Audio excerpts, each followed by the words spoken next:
आज Doubtnut app download करें। Doubtnut पर अपने सभी गणित, रसायन विज्ञान, भौतिक विज्ञान और जीव विज्ञान के डाउट्स का करो सफाया। बस प्रश्न की फोटो खींचो, एक ही प्रश्न को क्रॉप करो और तुरंत वीडियो सोल्यूशन पाओ। अभी डाउनलोड करें।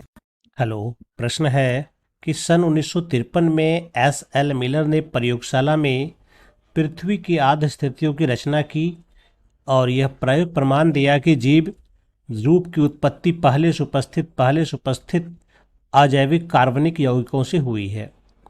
कृत्रिम रूप से बनाए गए आदि पृथ्वी की रचनात्मक स्थितियों में क्या क्या था ये बताना है ना। हम जानते हैं कि 1953 में, है ना, मिलर ने एक प्रयोग किया था और इस प्रयोग में उन्होंने अपनी प्रयोगशाला की जो स्थिति रखा वह जो है, यानी कि प्रयोगशाला की जो स्थिति थी, यानी कि जो कंडीशन देना था, इसमें वही कंडीशन था मौजूद जो पृथ्वी के आध वायुमंडल में था, है ना।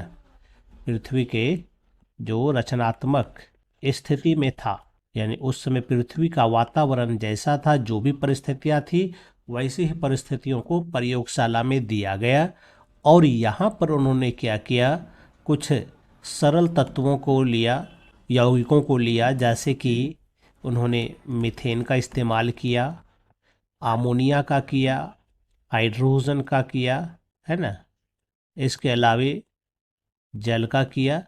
तो इसके बाद इस पर उन्होंने काफ़ी ज़्यादा ऊर्जा दी, है ना।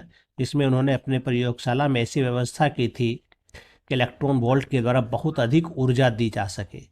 तो इसमें उसको कई प्रकार के एमिनो अम्ल मिले, है ना, और इसी एमिनो अम्ल से उसे कुछ प्रोटीन्स वगैरह मिले, यानी कि जैव अणु प्राप्त हुए थे इस प्रयोग के द्वारा।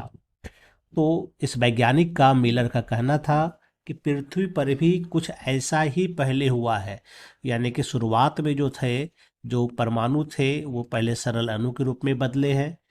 अत्यधिक ऊर्जा के कारण यह अणु जो है सरल यौगिक में पहले बदल गए हैं, सरल अकार्बनिक यौगिक में, और उसके बाद यह कार्बनिक यौगिक में इनका परिवर्तन हुआ है ना।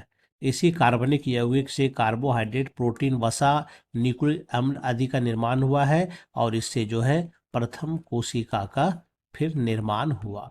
इस तरह से पृथ्वी पर जीव की उत्पत्ति हुई है ना। तो यहाँ पर यही पूछा गया था, पृथ्वी की रचनात्मक स्थितियों में उस समय क्या था ऐसा जिसके कारण इस कार्बनिक यौगिक का निर्माण हुआ था।